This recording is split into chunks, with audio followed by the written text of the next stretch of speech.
bonjour à toi, j'espère que tu vas bien. Bienvenue dans cette nouvelle capsule d'enseignement.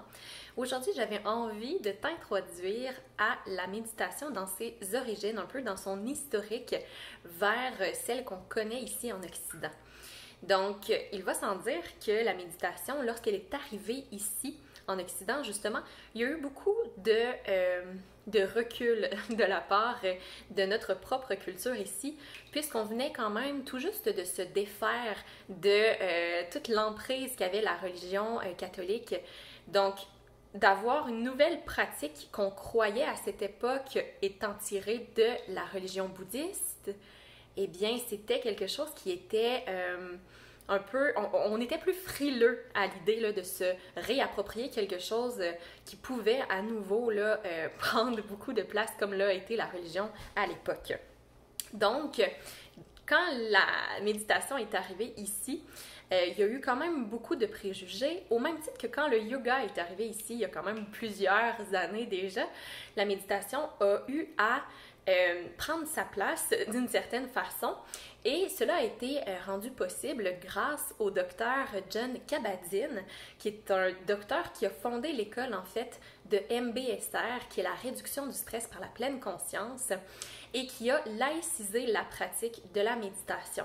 Donc, on est venu vraiment faire sortir tout l'aspect plus religieux à l'intérieur de la méditation pour en garder vraiment seulement les fondements liés aux techniques de respiration pour venir réduire le stress, diminuer les douleurs musculaires. Donc, on en a fait quelque chose de beaucoup plus médical, entre guillemets, dans le sens où c'était quelque chose qui était vraiment maintenant utilisé dans les hôpitaux, même en thérapie, en psychologie, et qui a maintenant fait le saut dans les écoles, ce qui n'est pas rien quand on pense à quel point ça a été une grande libération de venir sortir la religion des écoles. Là, de venir faire rentrer la méditation, il y avait certaines encore réticences, mais ça a maintenant sa place en éducation pour venir aider les enfants à réduire leur stress, à améliorer leur capacité d'attention et à pouvoir apprendre de façon plus calme et détendue.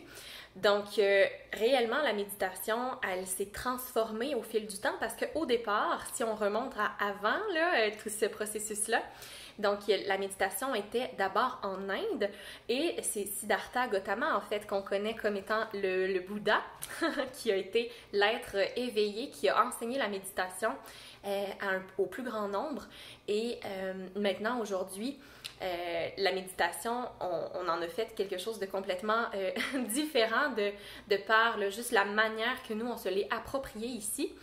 Puis, par contre, malgré le fait que tout le côté plus religieux lié au bouddhiste est parti, il y a quand même les racines plus spirituelles qui sont demeurées. La spiritualité qui est vraiment d'aller trouver en soi ses réponses, qui est de faire confiance à l'intuition, à tout ce qui est un peu moins tangible que la méditation nous permet d'accéder en fait.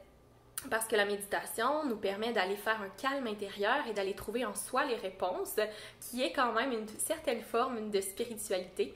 Donc, on y retrouve une certaine profondeur également. Donc, voilà, j'espère que ça vous en apprend davantage sur la méditation et un peu son histoire. On se retrouve dans une prochaine vidéo. Namaste!